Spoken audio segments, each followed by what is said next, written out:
untuk remaja kadang tidak mendapatkan sosok temen di rumah. Apa nih yang melatar belakangi seorang Niki Andro ini pilih profesi guru sebagai karir? Dan orang tua juga bener harus mengetahui juga love language anaknya apa sih. Aku aja nggak belajar BK jadi tiba-tiba belajar gitu kan. Terima kasih Pak Niki. Tapi giliran dia nyoba meluk ibunya di rumah, ngapain sih gitu? Apa tantangan yang dirasakan paling berat Ki? Karena Kenapa? aku tuh gemes sama anak kecil gitu, yang ada ntar habis tuh anak kecil. Ini dari informasi yang sangat-sangat terpercaya. Kadang Oke. nggak semua yang kita takutin itu akan terjadi. Oh iya. Coba aja dulu. Seorang Niki aja bisa dia kuliah ke Bandung, ke Jakarta. Lebih intens kalau untuk berinteraksi dengan non difabel gitu. Gimana caranya bisa membangun rasa nyaman dan kedekatan nih sama si siswa-siswa? Di luar kuliah ikut Oke. kelas parenting juga, dan itu yang bikin sebenarnya aku tuh punya pendekatan yang berbeda dengan yang lain.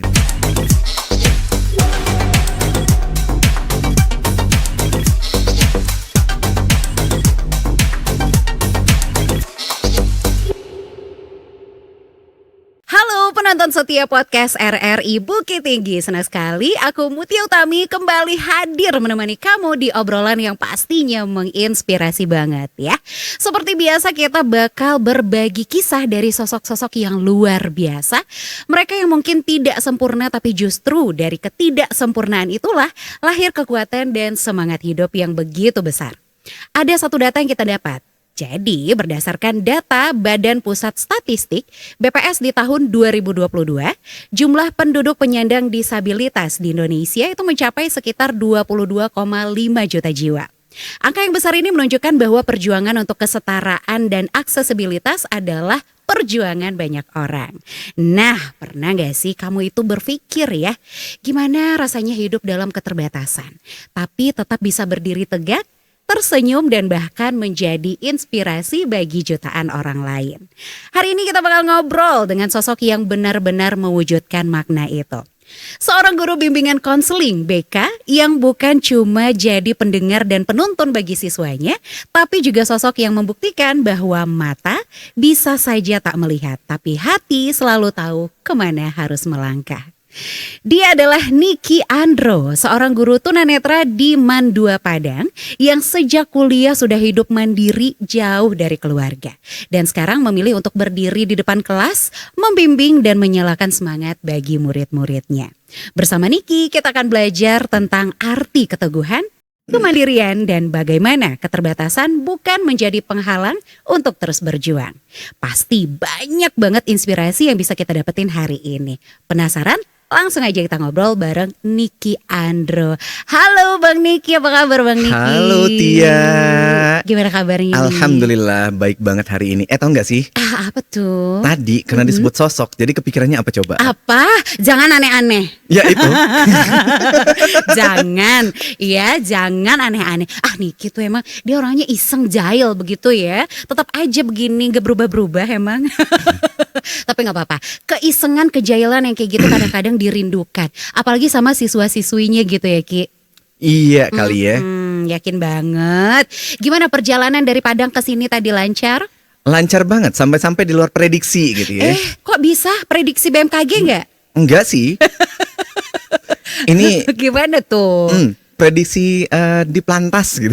Oh iya ampun. Jadi maksudnya targetnya nyampe sini. Targetnya nyampe sini tuh aku jam 10:30. Oke, ternyata tapi nyampe lebih sini cepat 1 jam. Gak apa-apa. Yang penting sampai sini selamat ya kan, lancar di perjalanan ya dong. Iya. Nah itu dia yang terpenting. Oke, Pak Niki.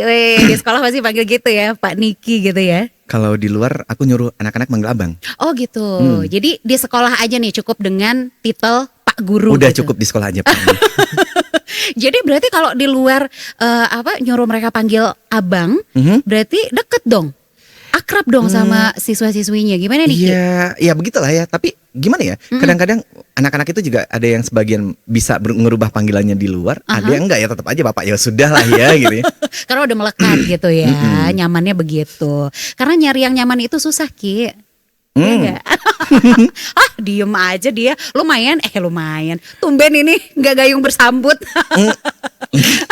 Ya udah, oke. Nah kita pengen tahu nih, ceritain dong perjalanan pendidikannya seorang Niki Andro. Katanya dulu kuliah di Jakarta dan Bandung ya. Iya. Apakah itu benar? Bener banget Oke, ya. ceritain dong. Kok bisa sih? Sebenarnya gini ya, waktu pas SMA mikirnya emang udah harus keluar nih gitu. Jadi karena kepikiran di Sumatera Barat ngapain ya gitu kan. Karena nggak akan eksplorasi diri juga upgrading. Aku soalnya mikirnya kan pengennya tetap upgrading ya. Jadi kalau misalnya masih di Sumbar nih sulit kayaknya untuk upgrade. Jadi Masa sih? karena aku ngerasanya selagi kita masih ketemu dengan orang-orang yang sebangsa dan setanah air gitu ya, kita akan susah mengeksplorasi apa sih yang belum ada di dalam diri kita gitu ya. Iya sih, benar-benar. Dan kita chance untuk berkembang ya, punya pemikiran yang lebih maju itu kayaknya kecil gitu ya. Iya. Oke. Jadi No, memilih. sekarang kan buktinya ini berasa loh. Itu kan ada gimana? satu orang alumni sekolahanku ya sekarang itu Mhm. baru kuliah semester 1 sekarang gitu ya. Dia kuliahnya di UNAN. Tadinya pengen kuliah ke Bandung rencananya. Cuman Oke. karena ada beberapa alasan, karena orang tuanya udah tinggal sendiri ya dia nggak Nggak lanjut ke Bandung. Udah, Oke. kira udah di Padang aja. Mm-mm. Akhirnya kemarin dia ngomong beberapa hari lalu, Jumat dia ke sekolah. Mm-mm. Ngomong, Pak kayaknya aku ngerasa butuh sesuatu yang baru deh. Dan emang kayaknya emang butuh ketemu orang-orang baru gitu. Jadi kayaknya udah kepikiran lagi gitu. Kenapa Iya, jadi pengen keluar lagi jadinya gitu. Wah. Oke. And finally dia jadi ke sana nggak? Nggak mungkin karena dia lulusnya Nggak lewat jalur bisa. prestasi. Karena nggak yang jalur prestasi SNBP itu kan nggak bisa lagi untuk ikut jalur seleksi lain gitu kan. Nah, udah kekunci di situ. Ya sayang banget ya. Cuma ya keadaan yang akhirnya menentukan begitu ya mau gimana ya Ki? Ya udah sih gitu kan. Oke, nah dengan keadaan yang Niki jalani dan hadapi gitu ya. Nah itu gimana kira-kira, kan jauh dari orang tua nih ya kan, beda pulau bahkan. Apa yang dirasa jadi tantangan terbesar? Sebenarnya jauh dari orang tua sih buat aku nggak begitu masalah ya karena No problem ya. karena emang selagi kita masih punya temen, ya udah sih gitu kan, temen kan masih bisa jadi keluarga terdekat kita di tempat lain gitu kan ya. Benar. Jadi udah manfaat temen itulah salah satunya ya. Dan ya udah ngandelin temen juga untuk kalau misalnya lagi sakit sih repot sebenarnya. Iya, Kalau pas berasa lagi kalau misalnya lagi sehat-sehat aja sih aman-aman aja gitu. Pas lagi sakit baru tuh berasa sunyi sepinya gitu ya. Iya kan. Tapi berarti otomatis ya langsung harus mandiri dengan Iya. sendirinya gitu ya. Iya. Nah gimana untuk mengatasi sepi sunyi tadi apalagi pas sakit gitu? Bikin rame aja. Bikin rame diri sendiri, ngapain Ki, nyanyi? Enggak sih. Ngundang pasukan. Oh gitu, jadi ngundang teman-teman nih ke kosan gitu Iya. ya, rame-ramean. Tapi aku biasanya nggak seneng rame-rame banget juga ya. Paling ya 1-2 orang oke lah. Tapi kalau udah rame banget juga puyeng sih. Oh gitu, berarti dirimu ini introvert ya? Iya. Oh kirain extrovert loh. Introvert Karena versi heboh. berisik gitu ya. Atau ambivert, tergantung suasana, situasi, Sebenarnya kondisi. skor introvertnya juga nggak terlalu tinggi juga 60% doang ya. Berarti masih deket-deket lah gitu. Iya, kan. iya. Kayak ya hampir 50-50 lah gitu ya. Oke. Nah, Ki, apa nih yang melatar belakangi seorang Niki Andro ini pilih profesi guru sebagai karir? Dan kenapa lebih spesifik tertarik sama bimbingan konseling? Nah, kenapa guru? Awalnya juga nggak kepikiran. Masa? Iya, karena emang dari dulu tuh nggak kepikiran pengen jadi guru. Terus? Cuma waktu dulu tuh waktu tes perguruan tinggi, milihnya kan psikologi ya pilihan satunya. Dulu psikologi UI pilihan satunya, pilihan duanya di BK UPI. Karena masih satu ranah, Oke. ya sudahlah gitu kan. Tadinya mau ngambil BK-nya juga bukan BK sekolah, bukan BK pendidikan, tapi BK industri. Pas banget. Giliran aku masuk, BK industrinya ditutup. Loh, jadi emang kayak takdir banget gitu ya. Terus? Ya udahlah gitu kan. Ngambil spesialisasinya akhirnya BK remaja. Kalau anak aku ngerasa nggak sanggup BK anak karena Kenapa? aku tuh gemes sama anak kecil gitu yang ada ntar habis tuh anak. Ini gemes dalam artian positif apa negatif nih? Kayak gemes pengen marah atau aduh Gemes lucu banget gitu. Gemes pengen cubitin, Oh, pengen ngapain lah gitu, pengen pengen ngajak jailin main. lah gitu ya. Aduh nih apa kabar ponakan-ponakannya ya? Enggak, aku ramah sama ponakanku ya. langsung membela diri Anda. Oke. Oh gitu. Nah, jadi itulah kenapa akhirnya milih BK remaja. Iya. Nah, remaja ini kan sebenarnya juga kayak gampang-gampang susah ya. Iya. Mereka di usia yang masih labil, masih nyari jati diri. Nah, itu apa tantangan yang dirasakan paling berat, Ki? Sebenarnya kalau untuk BK untuk remaja, tantangannya kan remaja banyak yang nggak terbuka ya lagi sama orang tua segala macam kayak gitu ya. Benar. Karena untuk remaja kadang tidak mendapatkan sosok teman di rumah. Orang tua itu kan tidak berlaku sebagai teman di rumah. Nggak semua gitu ya. Nggak semua orang tua, walaupun ada ya. Aku juga sempat ketemu beberapa orang teman-teman yang enak banget sama orang tua, udah kayak teman Seru gitu ya. Bahkan salah satu muridku nih sekarang yang deket gitu ya.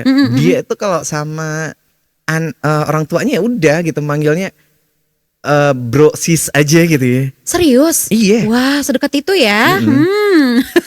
Itu antara dekat sama lancang kayak beda tipis ya. Nah itu kayaknya nggak beda jauh deh. Terus. Nah itu terkadang kan kalau misalnya anak-anak usia remaja itu kan memang butuh sosok sebagai teman ya, bukan lagi sosok orang tua yang memang seolah-olah posisinya atau levelnya lebih tinggi daripada dia gitu kan. Nah karena memang dalam mendidik remaja, kalau kita belajar ilmu parenting nih, gimana tuh? untuk remaja itu memang harus didekati sebagai teman. Iya sih, betul. Nah kalau misalnya dideketin seperti orang tua ke anak, yang ada makin jaga jarak, makin jauh jaraknya gitu. Iya, dan akhirnya dia punya rahasia di antara kita kan. Nah itu dia. Itulah yang berat ya. Betul sekali, kayak relate banget ya. Iya itu benar banget Ki. Jadi masa emang kali harus kan zaman-zaman sekolah dulu kayak begitu kayaknya Tia ya. Iya emang. Ya syukurlah ya, aku sempat menikmati momen dimana jadi bestie juga sama orang tua. Meskipun ya kayak nggak selalu juga sih orang tua kita bisa ngerti gitu kan. Apalagi yang orang tuanya itu sibuk bekerja dua-duanya Ki. Nah iya benar. Ya waktunya nggak fleksibel nih buat anaknya. Betul. Gitu. Tapi ya untuk orang-orang tua yang bekerja sebenarnya oke gitu ya, punya waktu yang sedikit buat anak-anaknya. Tapi ketika punya waktu yang sedikit itu cobalah optimalkan. Terkadang anak itu nggak butuh nggak butuh orang tua itu selalu ada. Tapi ketika adanya itu memang ada intimate di situ kan ya, ada hubungan yang memang benar-benar dekat gitu. Dan orang tua juga benar harus harus mengetahui juga love language anaknya apa sih. Iya. Jangan sampai nih orang tuanya sendiri nggak tahu. Akhirnya si anak ini nyari keluar sama orang lain, orang asing gitu ya. Itu dia. Terlanjur nyaman sama orang asing, akhirnya orang tuanya terpinggirkan. Nah itu yang banyak terjadi pada anak-anak yang broken ya. Iya nah, benar. Nyaman sama orang di luar, udah biasanya sih ya nyari pasangan ya, baik itu cowok atau cewek. Nah akhirnya kalau sudah nyaman, akhirnya ya udah gitu kan, dia kalau misalnya di sini nih perilaku menyimpang bisa terjadi. Bisa juga. Bisa Gimana coba. Nah karena dia merasakan kenyamanan sama pasangannya, jadi udah kayak bebas aja ngelakuin apapun. Iya benar. Apalagi pengawasan dari orang tuanya juga nggak ada gitu ya. Wah. Tapi orang tua yang terlalu protect juga sama anak ya juga nggak bisa sih. Yang penting gini, berikan anak itu kepercayaan. Remaja itu cuma butuh dipercaya. Iya betul. Dan berikan kesempatan mereka untuk bercerita. Nih kadang-kadang kan gini, kemarin ya aja beberapa waktu lalu ada anak yang cerita. Dia kayaknya lagi lesu banget hidupnya gitu kan. Butuh ya oke lah, emang dia berasal dari keluarga broken ya. Terus aku bilang gini aja, udah peluk emakmu di rumah gitu. Tapi giliran dia nyoba meluk ibunya di rumah, ngapain sih gitu? Oh ibunya yang nggak nyaman gitu ya dipeluk sama anaknya.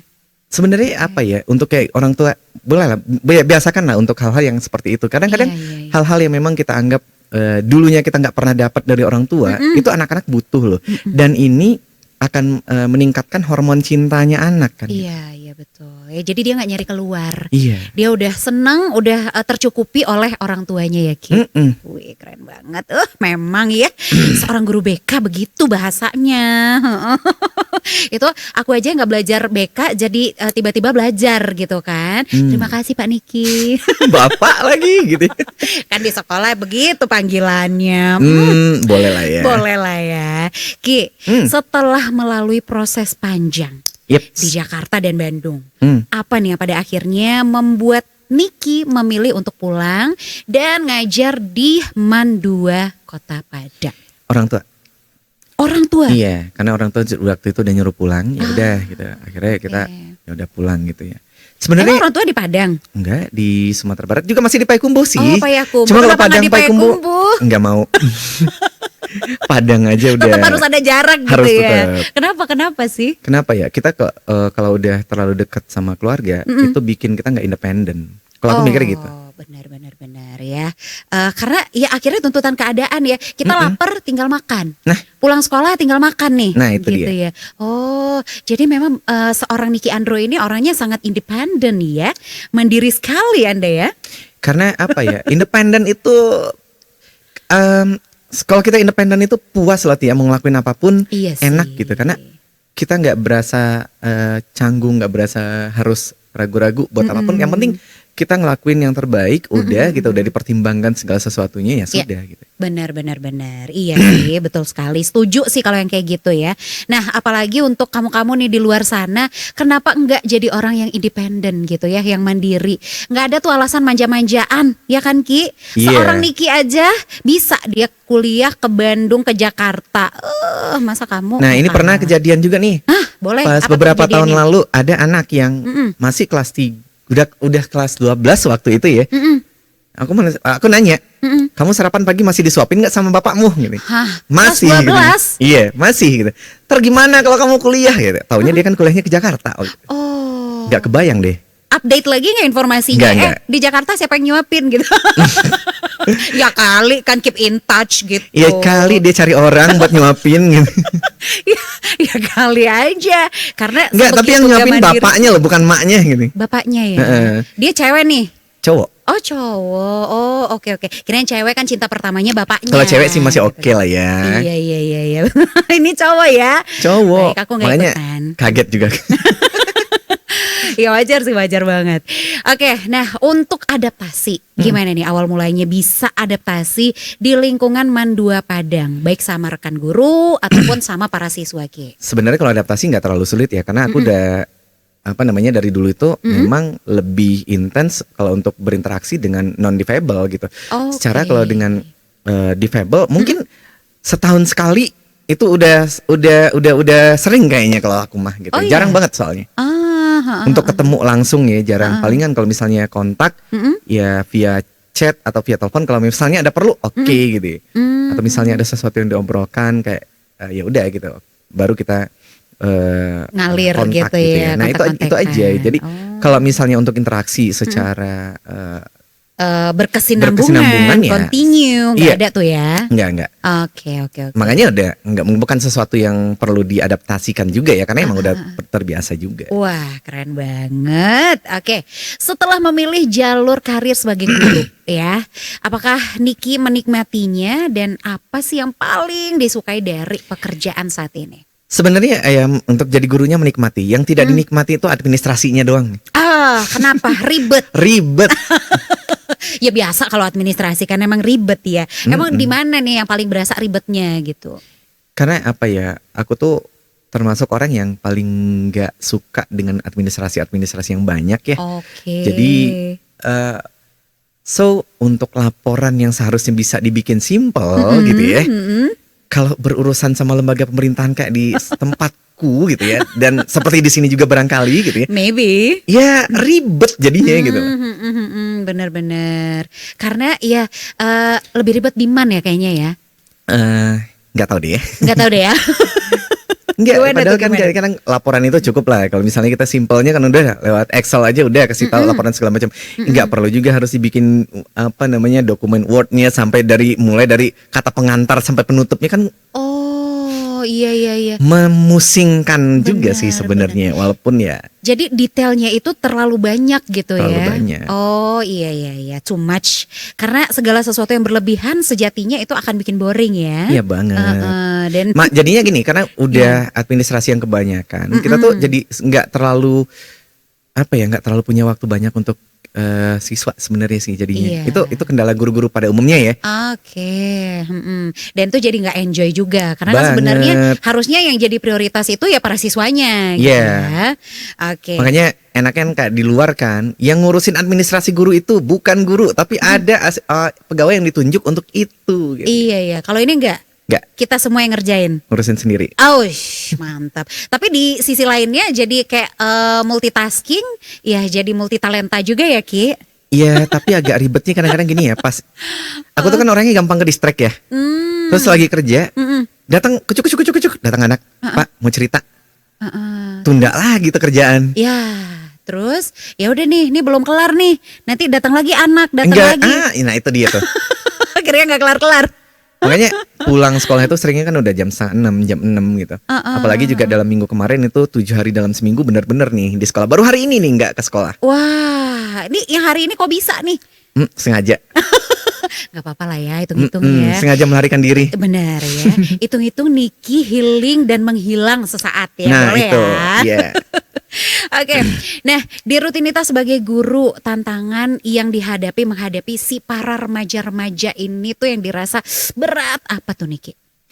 Kalau menghadapi remaja apa ya? Remaja tuh banyak ngeyelnya sih. Ngeyel. Nah, ngeyel itu oke. juga salah satu tantangan juga sih sebenarnya. Aha. Denialnya remaja kan kayak gitu tuh, banyak yang denial. Ya itu juga satu tantangan dan Bener. ya yang kayak begitu sih rata-rata ya. Oh cuma itu ya. Tapi selain daripada itu kayak enjoy aja ya. Enjoy aja sih. Enjoy aja. Iyalah namanya Walaupun remaja. kadang-kadang juga guru-guru yang lain juga sempat kesel sih sama aku. Karena kan Kenapa? anak-anak kan suka nyari tuh. Heeh. Pas lagi pada banyak-banyaknya anak-anak nyari ke ruangan, Iya. mengganggu guru-guru yang lainnya juga gitu. Berisik soalnya. Oh iya. Jadi nggak fokus juga nih si guru ngerjain Nah, itu dia. tugasnya ya. Nah, itu dia. Ih, banyak fans sih susah ya.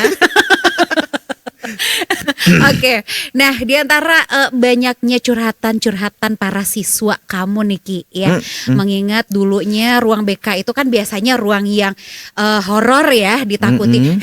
Kamu dipanggil ke ruang BK, berasa kita bikin kesalahan apa gitu kan ya. Nah kalau sekarang malah kayak tadi, malah dicari-cari ke sana. Nah gimana caranya bisa membangun rasa nyaman dan kedekatan nih sama si siswa-siswanya? Iya kalau misalnya ngebangun kenyamanan dan kedekatan ya udah perlakukan aja siswa itu sebagai teman gitu. Kita kayak gini loh, kita nggak perlu kita nggak perlu feodal sih ya. Kita harus egaliter. Maksudnya ya udah sih siswa sama kita itu yang beda apanya, cuman umur doang. Iya Kadang-kadang sih. malah pengetahuan bisa jadi lebih kan mereka dari kita. Iya, Jadi iya ya juga, udah iya juga. kita kayak temen aja udah gitu. Makanya aku selalu bilang di awal, kalau aku kan kalau di kelas itu nggak pernah nyapa Ananda atau anak-anak ya. Oh Tapi jadi biasanya teman-teman. Oh, Nah, teman-teman. teman-teman kalau misalnya menemukan kesalahan saya dalam apa yang saya ajarkan di sini, ya udah koreksi aja gitu. Karena guru itu nggak selamanya benar sih. Aku bilang kayak gitu. Oke, nah teman-teman, berarti kan itu membangun kedekatan ya Iya. antara Niki sama para siswa. Mm-mm. Pernah nggak sih ada di antara mereka yang akhirnya tuh jadi lancang gitu karena ya udah Ada. sih gitu Ada. kan? Kalau itu ada. Ada. Ada. Gimana? Apa kelancangan yang dilakukannya? Ya apa ya kalau kelancangan itu untuk yang nggak biasa ketemu aku sih nggak ada masalah ya nggak lancang tapi yang udah terbiasa kadang-kadang tuh mulutnya nggak kekontrol gitu kan. Oh, lupa nih kita lagi di sekolah. Nah, itu. Bener. Oh gitu. Terus gimana cara nasehatin mereka kalau udah terlanjur gitu? Kalau lagi di depan orang aku diemin, Hmm, tapi kalau misalnya udah nggak ada orang lain baru diomongin. gitu, nasehatin. Tapi bukan dimarahin. Nggak. Enggak ya. Tapi kalau marah pernah juga sih. Pernah ya? Pernah. Berarti itu levelnya udah emosi banget berarti ya. Nah itu. Oke. Jangankan anak-anak gitu ya. Guru-guru BK yang lain aja kalau ngeliat aku marah itu takut gitu. Iya. Hmm. Ih, serem dong. Ki jangan marah, Ki. Saya Mau. adalah siswi yang baik. Oke, Niki ini di keluarganya itu kan anak pertama dari 5 bersaudara, Iya. ya. Ini dari informasi yang sangat-sangat terpercaya, ya. A1 ya. A1 pokoknya ya. Nah, seberapa besar sih tanggung jawab dan peran itu akhirnya membentuk pribadi Niki yang sekarang? Apa ya mungkin karena tuntutan anak pertama juga kali ya yang gimana tuh? bikin aku tuh ya udah sih gitu kan. Aku tuh mesti bisa jadi orang yang mengayomin gitu, bukan orang yang harus ditakutin di rumah. Udah mah kalau misalnya keluarga itu kakak-kakaknya ditakutin, terus adik-adiknya mau cerita sama siapa, terus mau Iya. mau berkeluh kesah pada siapa ya, Iya, ya kayak begitulah. iya juga sih. Akhirnya adik-adiknya jadi pengen nyari orang lain yang dianggap sebagai kakak gitu ya. Ya tapi untung ya bisa membimbing mereka ya. Harus. Iya dong. Ada nggak dirasa saudara yang paling susah untuk dibina? Kalau gitu binasakan yang perlu aja dibinasakan ada kayaknya. dia. Ada. Iya beneran ini. Pernah gak sih ketemu? Karena dalam keluarga kan banyak pasti aja nih. gitu kan. Seakur-akurnya satu keluarga itu pasti aja ada satu itu yang agak nyebelin. Nah gitu. Pasti ada. itu. Terus gimana sikap Niki gitu loh? Karena aku tuh orangnya cuek ya. Oke. Jadi ya udah sih gitu kan. Tapi tetap ngasih nasihat kan? Ya kadang-kadang ya bodo amat juga gitu ya udah sih. Kalau emang udah nggak bisa dibilangin ya udah bodo amat aja. Iya benar ya. Ya itulah dia. Kalau udah nggak bisa dibina, kita binasakan. Dijawab sendiri sama dia.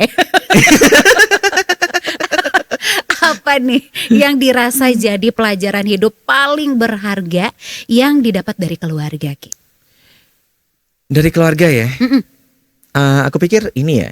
Kalau di dalam keluarga, aku lebih banyak sebenarnya belajar. Oh, kalau keluarganya begini, berarti anak akan begini ya. Terus aku makanya banyak belajar ilmu parenting juga karena emang pengalaman dari keluarga gitu. Aku sendiri. Sejak kuliah, aku tuh belajar ilmu parenting. Itu emang di luar di luar kuliah ya. Oh. Di luar kuliah ikut kelas parenting juga pernah dan itu yang bikin sebenarnya aku tuh punya pendekatan yang berbeda dengan yang lain gitu.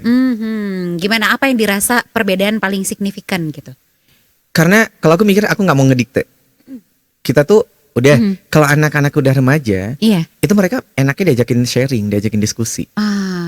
Kalau diperintah mah kenapa harus begitu? Gitu. Iya. Dan mereka kayak udah merasa punya ini ya prinsip sendiri gitu ya.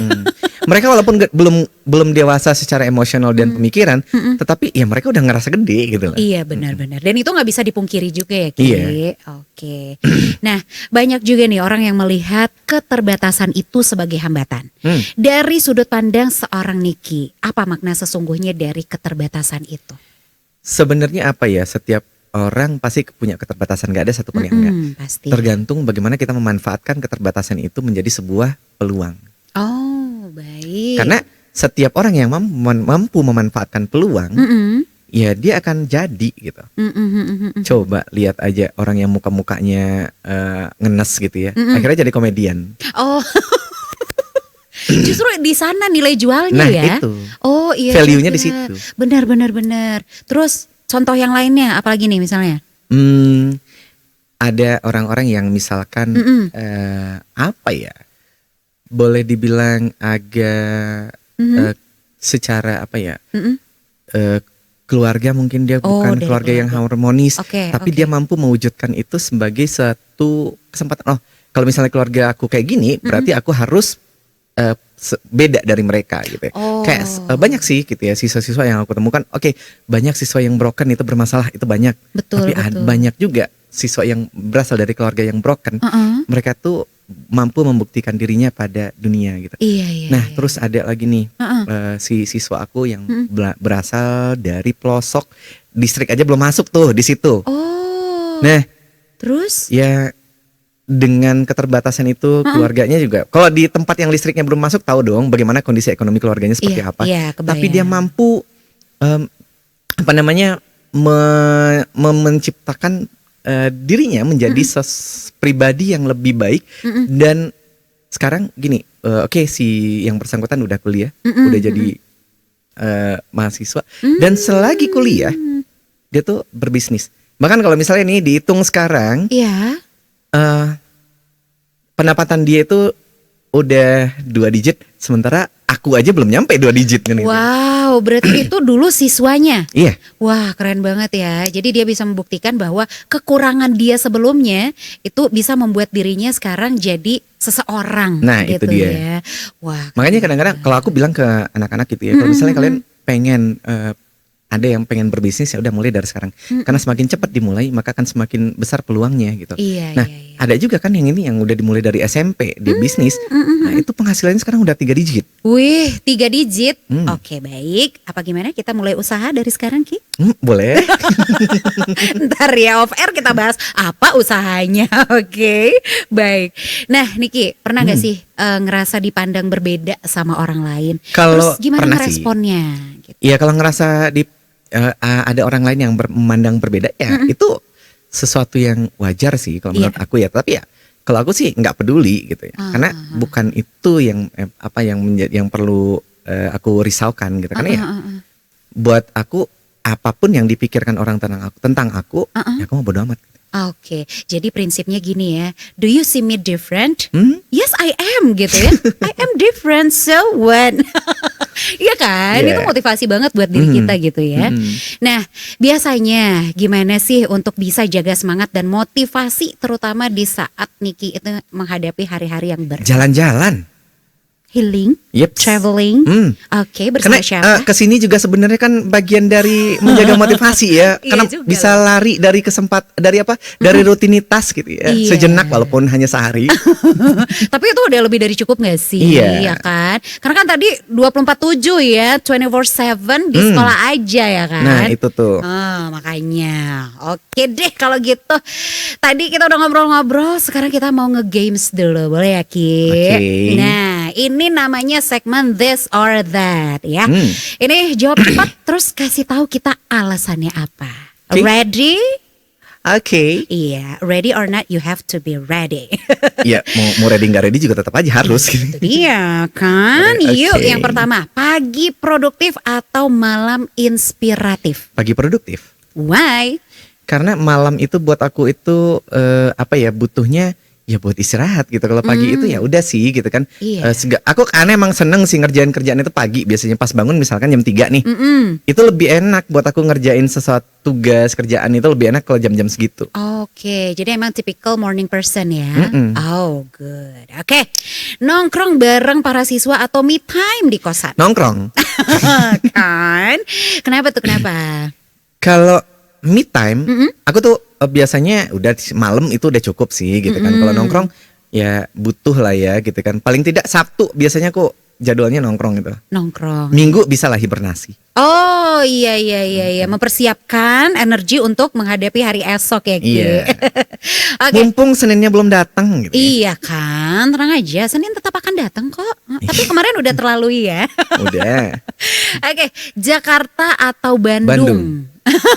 Dia langsung begitu. Kenapa itu? Kok Bandung? Ya karena banyak memori di situ ya. Jakarta aku nggak terlalu banyak kenangan sih sebenarnya karena ya di situ tuh udah sibuk masing-masing aja gitu, nggak sempet mengeksplorasi lagi. Kalau di Bandung kan banyak yang aku explore di situ gitu ya. Oke, jadi emang lebih memorable di Bandung ya. Oke, bimbingan konseling atau ngajar di kelas umum? BK kayaknya deh. BK, kenapa?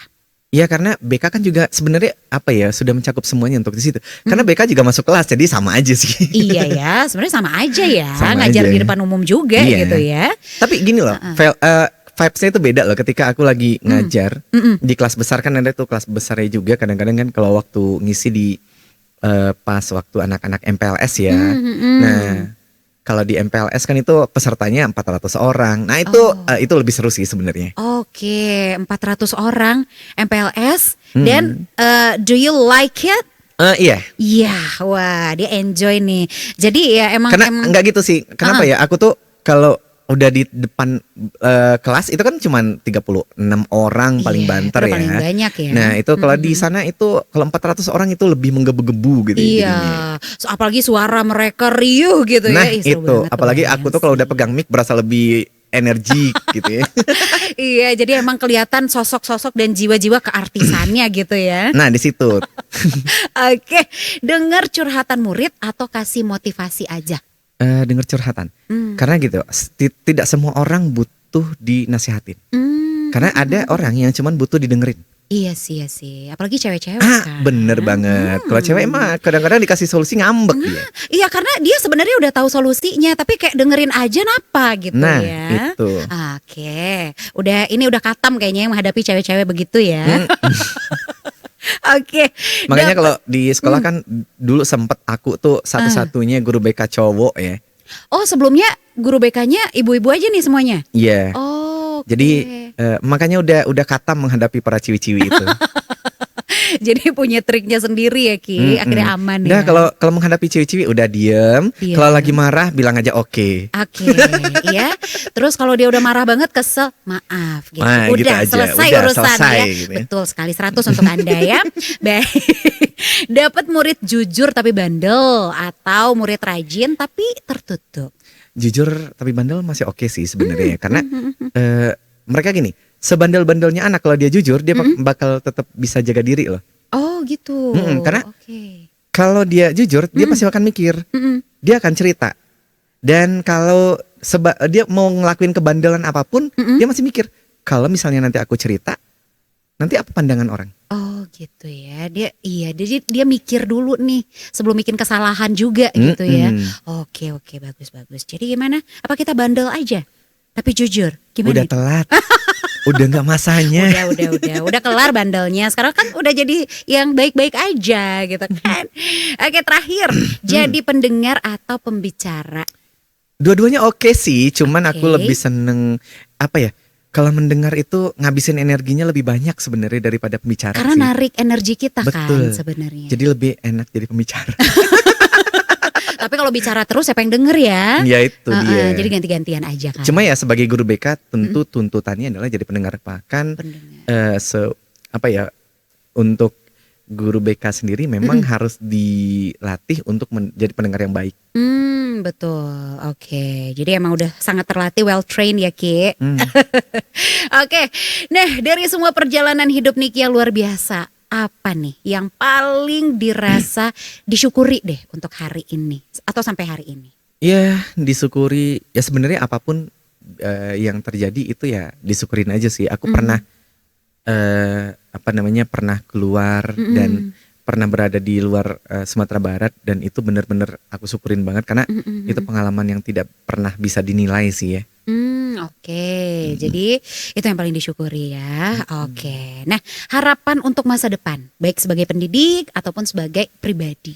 Harapan masa depan bisa pindah kali ya ke Jawa lagi kali. Ya ampun, kirain bisa pindah kali ya lebih dekat sama orang tua. Ternyata tetap ya. Ke Jawa lagi, kenapa emang? Karena apa ya? Aku mikir memang aku akan lebih mudah untuk upgrading itu di sana. Dan satu lagi, penghargaan. Oh iya. Di sana akan apa ya? Aku berasa lebih dihargai di sana daripada di sini. Gitu. Oke, ya telak jawabannya ya.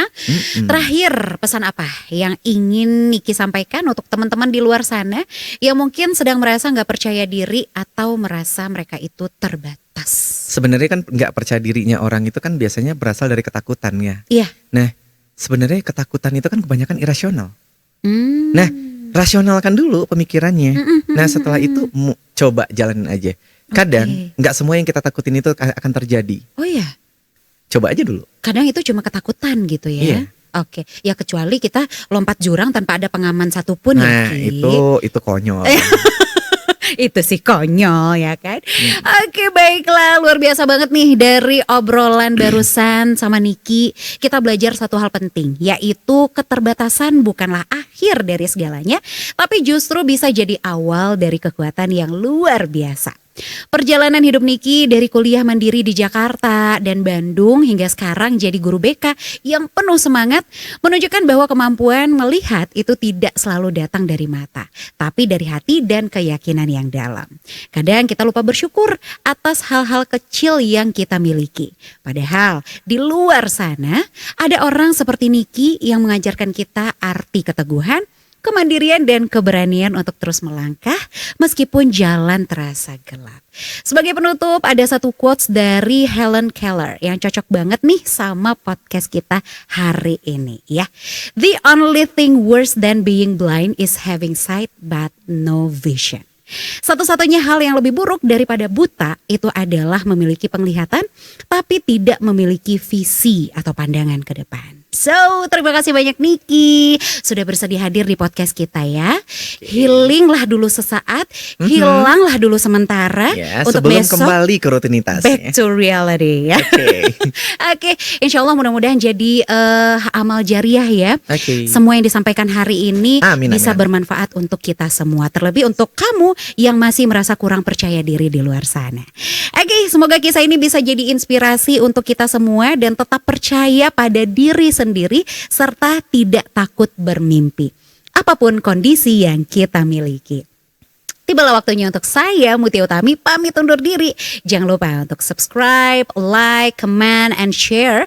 Dan nyalakan juga lonceng notifikasi di channel YouTube kita, RRI Bukit Tinggi. And see you next time. Bye-bye.